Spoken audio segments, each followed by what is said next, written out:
ప్రభు పేరట అందరికీ నా హృదయపూర్వక వందనములు. ఎలా ఉన్నారు? బాగున్నారా? ఈరోజు మనం చదువుకునే వాక్యము కీర్తన గ్రంథము 37వ అధ్యాయము మొదటి నుంచి చదువుకుందాము. చెడ్డవారిని చూచి నీవు వ్యసనపడకుము, దుష్కార్యములు చేయువారిని చూచి మత్సరపడకుము. వారు గడ్డి వలెనే త్వరగా ఎండిపోవుదురు, పచ్చని కూర వలెనే వాడిపోవుదురు. యెహోవాయందు నమ్మిక ఉంచి మేలు చేయుము, దేశమందు నివసించి సత్యము ననుసరించుము. యెహోవాను బట్టి సంతోషించుము, ఆయన నీ హృదయ వాంఛలను తీర్చును. నీ మార్గమును యెహోవాకు అప్పగింపుము, నీవు ఆయనను నమ్ముకొనుము, ఆయన నీ కార్యము నెరవేర్చును. ఆయన వెలుగు వలెనే నీ నీతిని, మధ్యాహ్నము వలె నీ నిర్దోషత్వమును వెల్లడిపరచును. యెహోవా ఎదుట మౌనంగా ఉండి ఆయన కొరకు కనిపెట్టుకొనుము. తన మార్గమున వర్ధిల్లు వాణ్ణి చూచి వ్యసనపడకుము, దురాలోచన నెరవేర్చుకొని వాణ్ణి చూచి వ్యసనపడకుము. కోపము మానము, ఆగ్రహము విడిచిపెట్టుము. వ్యసనపడకుము, అది కీడికే కారణము. కీడు చేయువారు నిర్మూలమగుదురు. యెహోవా కొరకు కనిపెట్టుకొనువారు దేశమును స్వంతరించుకొందురు. ఇక కొంతకాలమునకు భక్తిహీనులు లేకపోవుదురు. వారి స్థలమును జాగ్రత్తగా పరిశీలించినను వారు కనబడకపోవుదురు. దీనులు భూమిని స్వతంత్రించుకొందురు, బహుక్షేమము కలిగి సుఖించెదరు. భక్తిహీనులు నీతిమంతుల మీద దురాలోచన చేయుదురు, వారిని చూచి పండ్లు కొరుకుదురు. వారి కాలము వచ్చుచుండుట ప్రభువు చూచుచున్నాడు, వారిని చూచి ఆయన నవ్వుచున్నాడు. దీనులను దరిద్రులను పడద్రోయుటకై, యథార్థముగా ప్రవర్తించు వారిని చంపుటకై భక్తిహీనులు కత్తి దూసియున్నారు, విల్లెక్కి పెట్టియున్నారు. వారి కత్తి వారి హృదయములోనే దూరును, వారి విండ్లు విరవబడును. నీతిమంతునికి కలిగినది కొంచెమైనను బహుమంది భక్తిహీనులకున్న ధన సమృద్ధి కంటే శ్రేష్టము. భక్తిహీనుల బాహువులు విరవబడును, నీతిమంతులకు యెహోవాయే సంరక్షకుడు. నిర్దోషుల చర్యలను యెహోవాయే గుర్తించుచున్నాడు, వారి స్వాస్యము సదాకాలము నిలుచును. ఆపత్కాలమందు వారు సిగ్గునొందరు, కరువు దినములలో వారు తృప్తి పొందుదురు.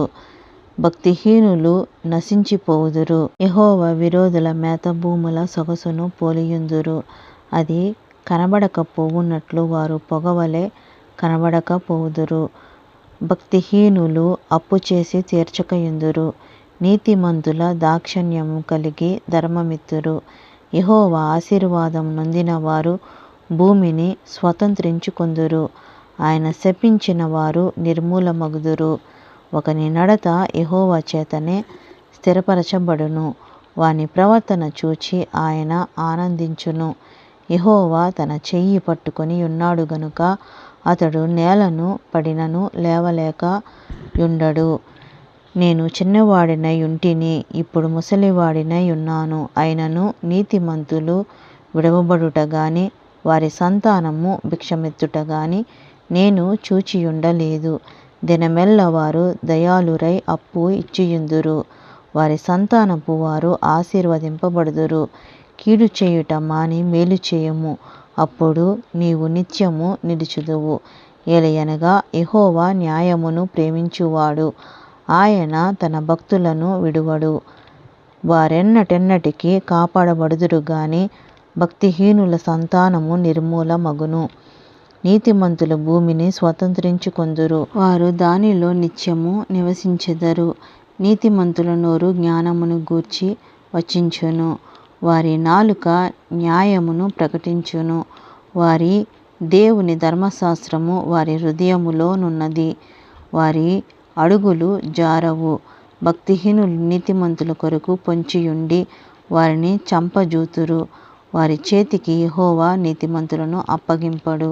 వారు విమర్శలకు వచ్చినప్పుడు ఆయన వారిని దోషులుగా ఎంచడు. యెహోవా కొరకు కనిపెట్టుకొనియుండుము, ఆయన మార్గమును అనుసరించుము. భూమిని స్వతంత్రించుకొనున్నట్లు ఆయన నిన్ను హెచ్చించును. భక్తిహీనులు నిర్మూలము కాగా నీవు చూచెదవు. భక్తిహీనుడు ఎంతో ప్రబలియుండుట నేను చూచియుంటిని, అది మొలిచిన చోటనే విస్తరించిన చెట్టు వలె వాడు వర్ధిల్లియుండెను. అయినను ఒకడు ఆ దారిని పోయి చూడగా వాడు లేకపోయెను. నేను వెదకితిని గాని వాడు కనబడకపోయెను. నిర్దోషులను కనిపెట్టుము, యథార్థవంతులను చూడుము. సమాధానపరచు వారి సంతతి నిలుచును గాని ఒకడైనను నిలువకుండా అపరాధులు నశించుదురు. భక్తిహీనుల సంతతి నిర్మూలమగును. యెహోవాయే నీతిమంతులకు రక్షణాధారము. బాధ కలుగునప్పుడు ఆయనే వారికి ఆశ్రయదుర్గము. యెహోవా వారికి సహాయుడై వారిని రక్షించును. వారు యెహోవా శరణుజొచ్చియున్నారు గనుక ఆయన భక్తిహీనుల చేతిలో నుండి వారిని విడిపించి రక్షించును. దేవుడిచ్చిన వాక్యం దీవించునుగాక. ఆమేన్. ప్రార్థన చేసుకుందాం. కళ్ళు మూసుకోండి. మహాపరిశుద్ధుడా, కృపగల తండ్రి, మీ మహాఘనమైన నామానికి వేలాది వందనాలు తండ్రి. గడిచిన రాత్రంతయు ఈ పగలంతయు మీ మహాకృపను బట్టి కాచి కాపాడినందుకు వందనాలు తండ్రి. నాయనా తండ్రి, నాయనా ఈరోజు చూడక ఎంతోమంది మరణించి ఉంటారయ్యా. మీ సజీవ రెక్కల్లో నన్ను మమ్మల్ని క్షేమంగా కాచి కాపాడినందుకు వందనాలు తండ్రి. మీరిచ్చిన ఈ పరిశుద్ధ గ్రంథాన్ని బట్టి వందనాలు ప్రభువా. మీరిచ్చిన ఈ వాక్యాన్ని బట్టి వందనాలు తండ్రి. నాయనా ఈ వాక్యం చదువుచుండగా ఎంతమంది అయితే ఈ వాక్యం వినుచున్నారో వాళ్ళ హృదయంలో భద్రపరచండి.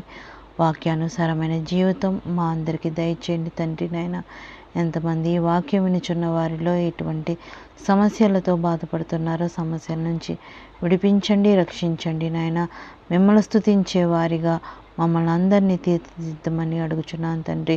మా హృదయంలో శాంతి, సమాధానం, సంతోషం, నెమ్మది దయచేయండి తండ్రి. సమాధానం మా గృహంలో, మా హృదయంలో దయచేయమని, మీ కృపా కాపుదల భద్రత మా అందరి మీద ఉంచమని అతి త్వరలో రానయ్యున్న యేసుక్రీస్తు నామమున మిక్కిలి అడిగి వేడుకొంచున్నాను తండ్రి. ఆమేన్.